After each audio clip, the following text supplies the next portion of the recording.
What's up, everyone? This is Sapphire, and I'm bringing you a special guest today.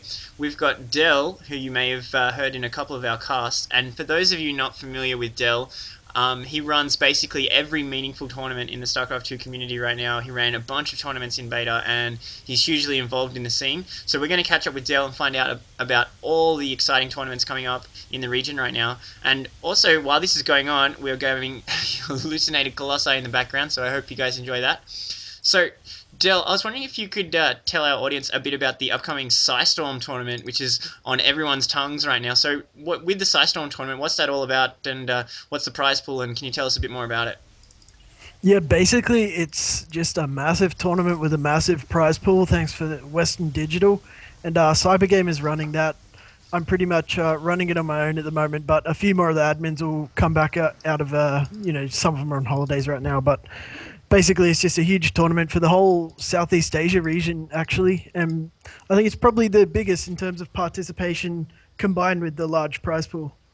Oh, okay. So, is this just for like the Moonglades and the as level players out there, or if I'm like a low level player, do the low level players have a place in this tournament, or how does that work?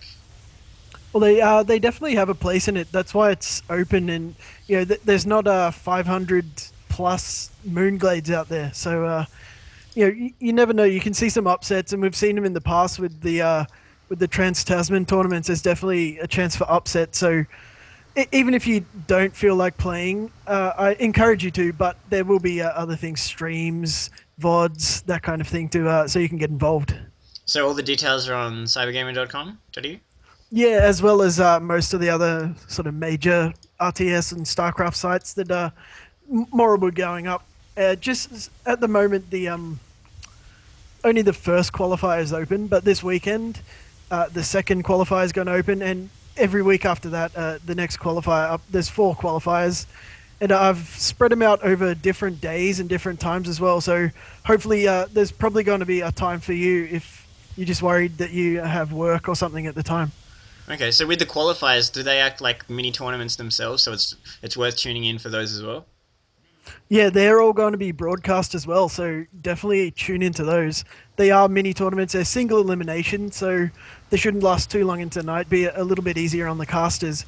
But the final tournament will definitely be double elimination and full coverage of that, so provided by GameStar and also additional casters. So you can switch between streams if you want.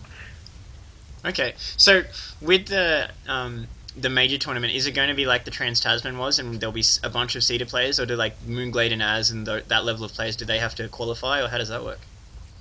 Yeah, there's no seeds, though in the qualifiers there will be, just because it's open registration, you can join whichever bracket you want to.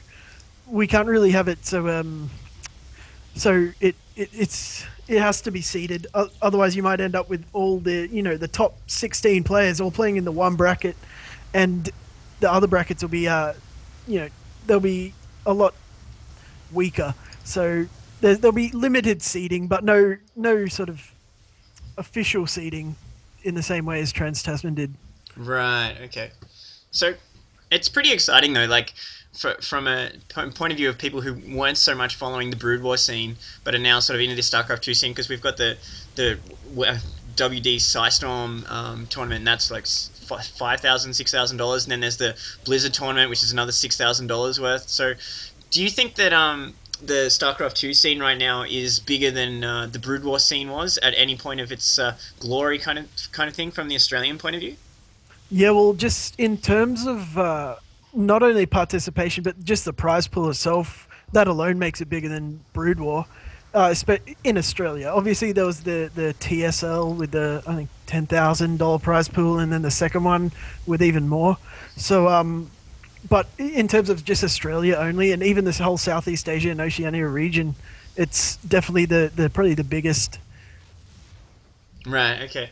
But just speaking in general, like I know from my point of view, it's super exciting being involved in the StarCraft 2 scene right now, and it just seems like there's so much potential out there. Like, there's more and more people becoming involved, even players who don't even play multiplayer that much, have just done the campaign or watching games, getting involved with the StarCraft 2 scene. Do you see a lot of potential in the StarCraft 2 scene from an esports point of view? Is this like, are we finally going to see the esports scene take off in Australia behind StarCraft 2? I still think it's slightly too early to tell, the whole esports thing yet. But we're definitely StarCraft 2 is definitely going to be a big success. We can see this just because people from all kinds of gaming backgrounds and even players who haven't really played many games before, but people are coming in from like Call of Duty, Counter Strike, all those different games coming to play StarCraft 2. So with all that varied backgrounds and different experiences, it's going to make it a successful esport no matter what. But just in terms of esports in general, I think it's still a bit too early to tell. Well, I think it's going to be a super exciting times because there's just so much potential right now. And people are getting really excited about it. I mean, in an age where like good game is televised, and which is something that 10 years ago you would never have thought there'd be a TV show on actual mainstream television all about computer games. So you never really know, I guess. But you heard it here first, guys. The WD Psi Storm is coming up, and it's advertised. Well, you actually didn't hear it here first. It's actually everywhere. But WD Psi Storm is coming up. It's a huge tournament, and deL's running it, so you know it's going to be a good tournament. So go to cybergainer.com.au, and even though the site is a little confusing at first, go to the StarCraft 2 section, or click on the WD Psi Storm advertisement if you see that, and just have a look at the tournament, get involved, register. Even if you're not a good player, just register for the qualifiers. You might even get a game against one of the top players, and it will be a huge fun time to do it. So I recommend you sign up and playing that tournament. And if you don't want to play, watch it because it's going to be absolutely amazing. Some of these qualifiers are just off the charts. And for those of you who were following during beta, the Marsara trials, but run by CyberGainer, was an amazing tournament. And deL's own Trans-Tasman 2 was an amazing tournament.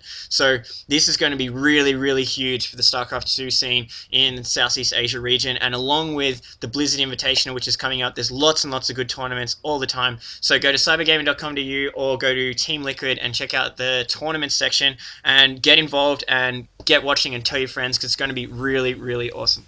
So thanks, deL, for joining us, and that's it for now. Thanks very much for having me.